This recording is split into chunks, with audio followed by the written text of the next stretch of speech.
Hello everyone, class 10th, Geography, first chapter, Resource and Development. Dear student, today we are going to learn about land resources. Land resources, land utilization and land use pattern in India. And the main thing, land degradation and conservation measures.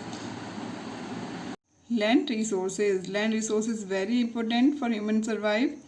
As you know, we live on land and we perform our economic activities on land and we use it in different ways. So land is a natural resource and it is very important. It supports natural vegetation, wildlife, human life, economic activities, transport and communication system also. So land is a finite resource, ये एक सीमित संसाधन है, मतलब एक limited resource है. Consist 29% of the earth surface, लगभग earth surface का 29% क्या है, लैंड है.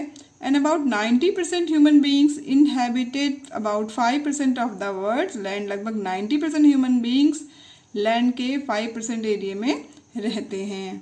Land under different relief features in India.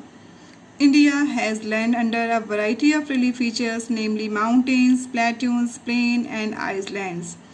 About 43% of the land area is plain, which provides facilities of agriculture and industry. Mountains account for 30% of the total surface area of the country and ensure perennial flow of some rivers, provide facility for tourism and ecological. And about 27% of the area of the country is plateau region. It provides reserve of minerals, fossil fuels and forest. Plains India में लगभग 43% जो area है वो क्या है, planes हैं और जो हमें agriculture and industry facility provide कराते हैं. एंड मोर देन पॉपुलेशन जो है वो प्लेन्स एरिया में रहती है. सेकेंड है माउंटेन्स. माउंटेन्स जो इंडिया की जो लैंड है उसमें लगभग 30% क्या है, माउंटेन्स हैं जो हमें पीरियडियल वाटर सप्लाई प्रोवाइड कराते हैं, टूरिज्म एंड इकोलॉजिकल बैलेंस के लिए जो काफ़ी इम्पोर्टेंट हैं. देन है प्लेटून्स जो लगभग 27% हैं इंडिया में एंड जो कि काफ़ी रिच हैं मिनरल्स में, फॉसिल फ्यूल्स में एंड फॉरेस्ट जो है वहाँ पे सबसे ज़्यादा पाए जाते हैं. Land utilisation. Land resources are use for the following purposes. जो लैंड रिसोर्सेज है वो फॉलोइंग पर्पजेज के लिए यूज होता है. So first is forest. Okay, so forest you know about forest. And second is land not available for cultivation. वो land जो cultivation के लिए अवेलेबल नहीं है, लाइक बैरिन लैंड और waste land. Okay, second land put to non agriculture uses. वो land जो जहाँ पे नॉन एग्रीकल्चर एक्टिविटीज़ हो रही हैं, लाइक बिल्डिंग्स हैं, वहाँ पे रोड्स हैं, फैक्ट्रीज हैं. Okay, third other uncultivated land excluding fallow lands. Means वो लैंड जो क्या है, अनकल्टिवेटेड लैंड है. फर्स्ट इसमें permanent pasture and grazing land, जहाँ पे एनिमल्स को घास चराने के लिए लेके जाते हैं. This is called pasture land और grazing lands. And second land under miscellaneous tree crops. और वो लैंड जहाँ पे क्या है डिफरेंट टाइप्स की ट्री क्रॉप्स ग्रो होती हैं. इसमें हम नेट सोन एरिया को इंक्लूड नहीं करेंगे. Third is culturable waste land. और वो लैंड जहाँ पे क्या है लगभग पिछले 5 एग्रीकल्चर ईयर से कोई भी कल्टिवेशन नहीं हुआ है. Is called culturable waste land. Fallow lands. Current fallow left without cultivation for 1 और लेस देन 1 एग्रीकल्चर ईयर. वो लैंड जो इसमें पिछले 1 साल से या उससे कम समय से कोई भी कल्टिवेशन नहीं किया गया है. And other than current fallow left uncultivated for 1 to 5 agriculture year. मतलब 1 साल से लेकर 5 ईयर्स तक का वहाँ पर कोई भी कल्टिवेशन वर्क नहीं किया गया है. This is called other than current fallow. Fifth is net zone area. This is very important. Net zone area. So sown more than once in an agriculture year. वो एरिया जो क्या है एक agriculture year में जहाँ पे जो है फार्मिंग की जाती है. ये डिपेंड करता है फार्मर के ऊपर कि वो पूरे एग्रीकल्चर ईयर में 1 टाइम जो क्रॉप है उसे ग्रो करे तो वो कहलाएगा नेट जोन एरिया. और अगर वो एक एग्रीकल्चर ईयर में उससे एक से ज़्यादा बार जो क्रॉप ग्रो करता है तो वो कहलाएगा other than net sown area. और नेट सोन एरिया और other than net sown area मिलाकर बनेगा आपका gross cropped area. Land use pattern in India. Land use pattern depends upon, जो लैंड यूज़ करने का पैटर्न है वो डिपेंड करता है क्वालिटी ऑफ लैंड अवेलेबल, जो क्वालिटी है लैंड की वो किस तरह की है, नीड्स ऑफ द पॉपुलेशन, जो पॉपुलेशन है उनकी नीड्स क्या हैं, and technological level of the society, जो सोसाइटी है उनका टेक्नोलॉजिकल लेवल क्या है।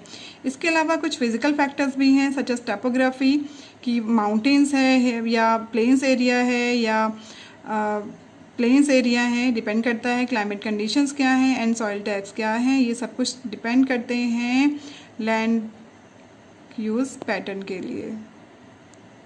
Now come to land resources of India which is available. The total geographical area of India is 3.28 million square kilometer. जो total geographical area है वो है हमारे पास 3.28 million square kilometer. Land use data is available only for 93% only. हमारे पास पूरे geographical area का सिर्फ 93% data ही अवेलेबल है, because the land use reporting for most of the north east state except Assam has not been done fully, क्योंकि हमारे पास जो north east के स्टेट्स हैं उनकी पूरी रिपोर्टिंग नहीं है असम को छोड़कर। असम के अलावा जो अदर नॉर्थ ईस्ट स्टेट्स हैं उनकी हमारे पास पूरी रिपोर्टिंग नहीं है कि वहाँ पे कितना लैंड अवेलेबल है। And some areas of Jammu and Kashmir occupied by Pakistan and China have also not been surveyed. और वो एरिया जो पाकिस्तान और चाइना के अंडर में है, जम्मू एंड कश्मीर का ऑक्यूपाइड जो एरिया है उसका भी सर्वे नहीं हो सका है। That's why we have only 93% data is available of the total geographical area. This is figure 1.4 in your book. Here you have land use patterns in India are given. Here you have to compare general land use categories 1960-61 with general land use categories 2008 and 9. Like forest area. Forest area is 18.11% in 1960 and 61, and this is increased 22.78% in 2008 and 9. So like this you have to compare all the land use pattern in India. Land degradation in India, about 130 million hectares of land has been degraded. लगभग 130 million hectares of land degraded हो चुका है, खराब हो चुका है। So यहाँ पे so many natural causes are there. One is 56% of area is degraded by water eroded area, and लगभग 28% area is degraded by forest degraded area, and 10% is by wind eroded area, and 6% is saline and alkaline land deposits. These are the natural forces to cause of damage to land.